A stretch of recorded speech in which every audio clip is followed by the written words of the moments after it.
Feb, 49 in March, 49 in April, 53 in May, 54 in June, 56 in July. You have 5 people. We tell you to staff at a ratio of 1 to 5. Here are those numbers: 56, 54, 53, 49, 49, 54. You're dead on the staffing ratio of what's being produced. 1 to 10, sir. 1 to 10. Staffing ratio. You said 1 to 5. Staffing ratio is 1 to 10. But 1 to 10. So if you're selling 50 units with 5 guys, you're tapped out on average with the staffing ratio of what is capable of 5 guys. You can't get to any more than that. Is it possible that one guy's going to sell 20 a month? Sure it is. But on average, across the country, law of big numbers, 1 salesperson for every 10 deals. Forget how to pay this here. We'll have that conversation later. Just bear with me. When I go to projected units, that if you were delivering on the benchmarks that other dealers in the country are outperforming the benchmarks, you would have had, listen to the difference in numbers. Instead of February at 54, you would have had 97 units down the road. Instead of March at 49, you would have had 190 units down the road. Instead of 49 in April, you would have had this, sorry, cumulative, I'm adding this as we go. In April, you would have been at 285. Ultimately, you'd be at 566 versus your current 329. 566 divided by 7 months of the year, 566 divided by 7 months of the year is 80.8 motorcycles per month. How are 5 guys going to sell 80.8 motorcycles per month? It's the chronic biggest deficiency in the industry. At minimum, you need 8 people and the support staff. Right now, you're 4 plus sales manager, right? You're not 5, you're 4 plus a sales manager who happens to be a selling manager.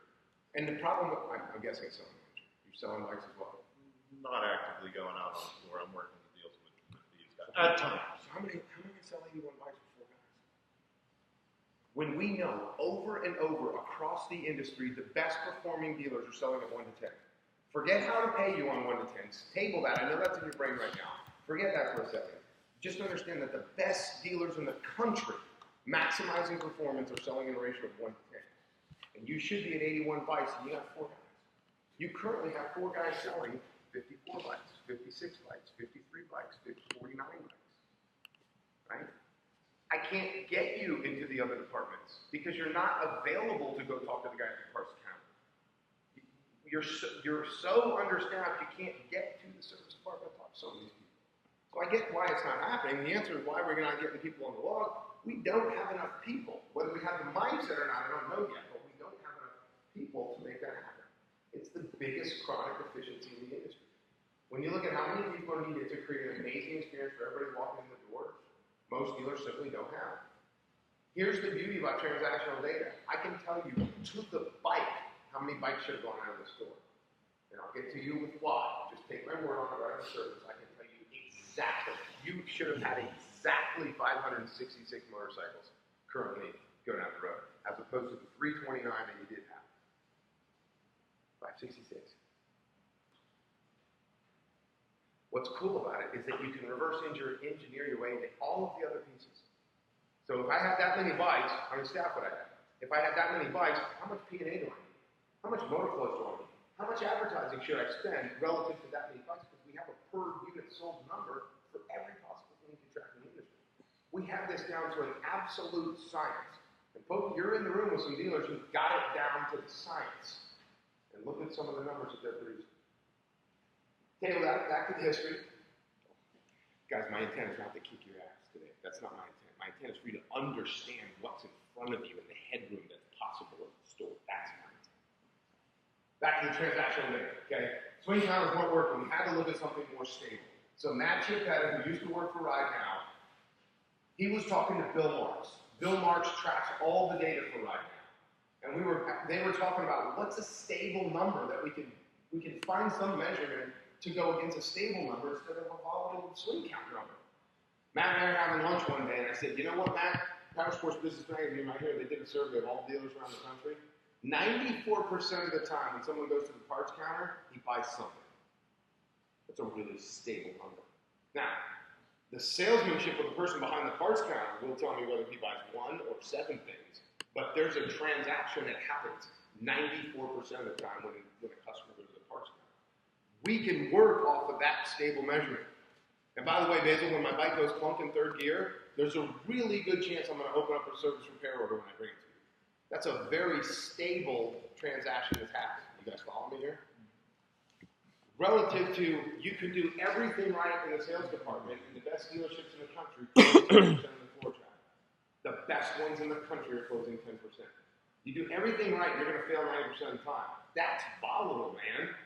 As opposed to 94%, and the chance of opening my RO, if I brought my bike for my first service, there's a really good chance I'm going to open the repair order for you guys. Stable.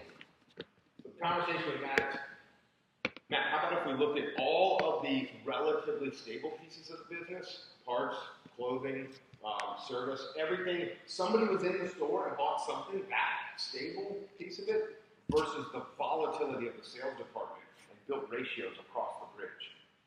Why don't we try looking at that? That's what we did. We said, okay, here's a customer in your store. These are customer-based transactions that we're looking at. Somebody was in your store and bought a t-shirt. Somebody was in your store and opened a repair order. Somebody was in your store and bought a part. How many people who were in your store processing some sort of transaction made it to the traffic law? The first number we looked at is how many bikes went down the road for how many stable transactions happening in the store. That's the first thing we looked at. This is 2009. I'm sitting in a room with Matt Chiappetta, who at the time was working for the Bracco family, and we're sitting at the table and we're like, we should start tracking that. Can we agree as a group to start tracking that? Yes. The whole group starts tracking that. Eventually we rolled that out to my other 3 Harley groups. So I had 4 groups tracking that data. How many bikes went down the road for how many transactions? And if you've never looked at the number before, the first time you run the report, the number is somewhere between 40 and 50. You'll have 40 or 50 transactions that happen in the store for every one motorcycle going on the road, if you've never looked at it. So we said, well, what should the goal be? I don't know. We've never had a number before. How about 35? Thin air. So we said, okay, 35. And we started in 2009 at 35. And we quickly said, okay, how about 30? Because we had guys who were at 45 who went to 35 in a flash just because they were looking at it. Now, think about what happens as that ratio comes down. 1 to 45. I have 1 bike going down the road for every 45 transactions that happen over here. These are stable. So if the ratio comes down to 1 to 35, it's not that we're selling less service, P&A, and motor clothes. We're selling more units. You get it? The smaller the ratio is, the better it is for the store because the more units we're selling due to the stability of those transactions. Anyone not with me, put a hand up. I want to make sure you're with me. Okay, so we want to drive that number down. We didn't know what the goal was. We pegged it at 30 on the profitability sheet.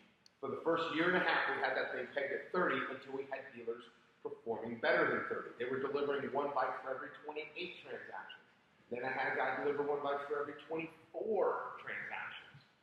And we said, if these guys are hitting it across the country, not just 1 guy, but when I have a good 10 people hitting that number across the country, we need to change the benchmark. So the benchmark became 1 to 25, which is where it sits right now.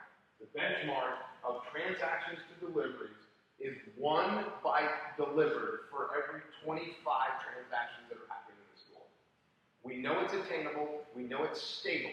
We know it works anywhere in the country. I don't care if you're cold weather, warm weather, anything. We have the potential to deliver a bike for every 25 transactions that happen in the store. If you have a dealer that's doing 1 bike for every 56 transactions in the store, and you tell that dealer, hey man, you should be delivering more than twice as many bikes as you are delivering, what do you think the first response of the dealer is? Well, if it's you and you're a dealer and you think, I'm doing a pretty good job, I sold 400 bikes this year, and I told you you should have sold 840. What's your first response to me? Don't everybody put your head down at once. Somebody answer me. I'm going to say no way. You're full of shit, Sam. That's the response. Which I promise you is exactly the response we get in the 20 clubs. That's bullshit. We just got it from John Tabor this last round. You're telling me, wait, what? What are you telling me I can deliver? Telling you, John, you're at 30% attainment is what I'm telling you, John. You should have 4 times the number of bikes going down the road as you have right now. That's garbage. There's no way. Right? And there's no way until somebody in the room starts looking at the number and starts getting down to the ratio where it needs to be. And then people are like, that guy's doing it. How are you doing it? If you can do it, why can't I do it? And then all of a sudden we put a scoreboard up and we start tracking that number. Our ratio starts to fall. And as the ratio falls, that means we're selling more and more bikes. Right? And then somebody hits the benchmark. Somebody gets to 25. And everybody's just like, it's clearly possible because there's somebody in the room who's doing it. And then the second person in the room is doing it. And then 4 people in the room are doing it. And everybody starts to realize it. And I tell you guys, I understand if you're confused because it typically takes a dealer 2 years of going to the meetings before they buy into the transactional ratio. You're hearing it as a copy from me coming home and a copy of a copy, right? You're getting 3 copies. Take a Xerox copy and it's a little fuzzier than the original, right? You're 3 generations away from hearing it or watching it for 2 years from the people around the room.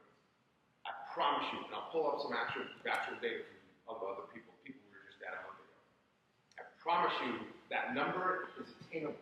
And you should be salivating at the thought of selling twice as many more motorcycles as you are currently. Because this is where you are. That's a 2x factor. It's a little more than 2x, right? This is where the data starts coming from. So you sit here and you're like, okay, well, if I can be doing that many bikes, and then I can plan my entire business model around that number, which the first thing you have to do is staff to that number. I don't want you to staff off of where you are. I don't want to staff off of what you did last year. I don't want you to staff off what your gut thinks you should do. I want you to staff off of the empirical data that tells us exactly how many bikes should have gone out of the store. Assuming your reporting of transactional data is correct, I want you to staff off of what we could have done, not what we did do. And then build a marketing campaign from that. Build a service from that. Right? If I got that many bikes going out, how many PDIs is that every month? Do I have enough technicians in the service department to handle that number of bikes going out every month? You can see how everything flows off of what that number is. You have to buy into that number. Then you reverse engineer your way backwards. If this is how many transactions I need for this many deliveries, how many sits do I need to get that many deliveries? In other words, I set the person down and I put some numbers in front of them. How many of those do I need? And then how many people make the traffic log to how many sits, to how many deliveries? What we know on Flyblade in our industry is that you can run 1 person hitting the traffic log for every 3 transactions in the store. We know it's attainable. 1 person hitting the traffic log for every 7. 1 person sitting down for every 7 transactions that happen in the store.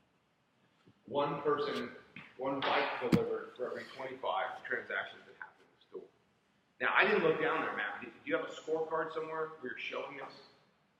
Or is it just on the report, the spreadsheet? Well, it's on the report that we talk about daily. You're talking about it. And our focus right now has been, Sam, since, and you know, for lack of using the term buy-in and what have you, the guys, to their credit, some stronger than others, are getting people onto the log more so than we were. Okay, as a whole, myself included. Okay, you know, but it's improving as far as the greets go. I mean, we're looking for it to trickle down, obviously, into the sits and into the deliveries, but it's absolutely improving. I see your trend. I see the trend on the greets. You're starting to get the greets. You're starting to mandate it that it's not acceptable to not get the greets. I do see that piece. And we're going to talk about what happens then, you know, because you guys were in the 20s up here, right? And then now you're in the 10s. This is your day. So you're that number just at the top. What is that time frame, by the way, Coach? I'm assuming you gave That number from yesterday at 4 o'clock. And I've got monthly Year to date. through July. Yeah, that's what I was getting at, year to date. So it's year to The monthly is the one spreadsheet too. And I made 6 copies if you wanted to look at that for the month.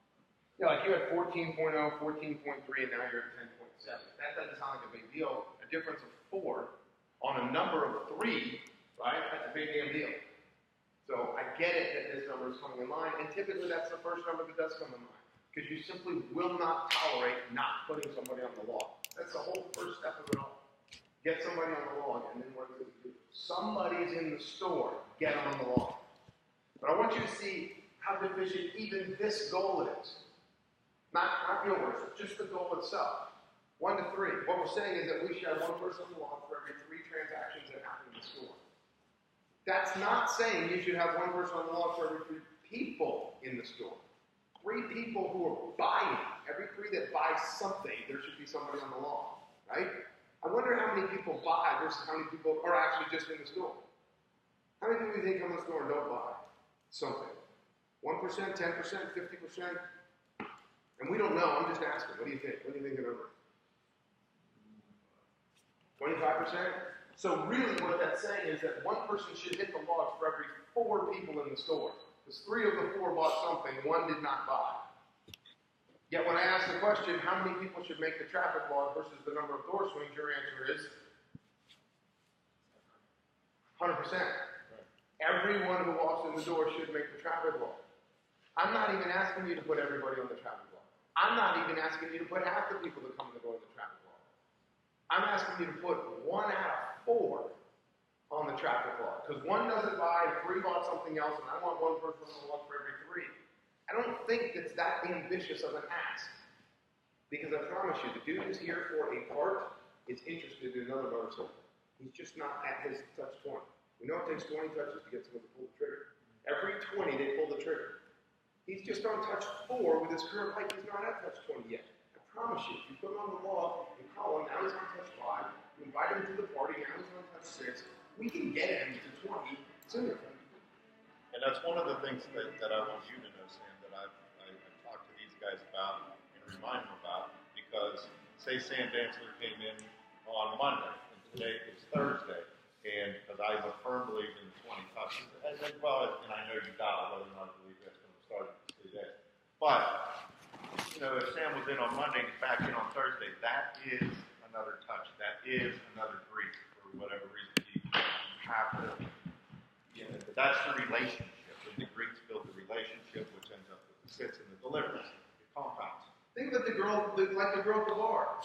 You saw the girl 2 days later. Is that not 1 touch closer to what your ultimate goal is? Whatever that may be. It is another touch. You're 1 touch closer to the magical 20 touches. Right? But when I say, how do you track this? And your answer is, poke you have a spreadsheet and we talk about it, right? I want you to think about, what's your favorite sport? Football. What kind? NFL? Yeah. So you're going to a pro game. Are you a Steelers fan? Okay, so you go to a Pittsburgh Steelers game, and you're sitting in the stadium, and there's no scoreboard. Oh, but you track that on a spreadsheet at home, and you talk about it with your buddies. Would you tolerate sitting in a game and not looking at a scoreboard? Would anyone here tolerate sitting in a football game and not looking at a scoreboard? And here's my next question. How often do you look at the scoreboard when you're at a sporting event? Every 5 seconds. How can there not be a scoreboard?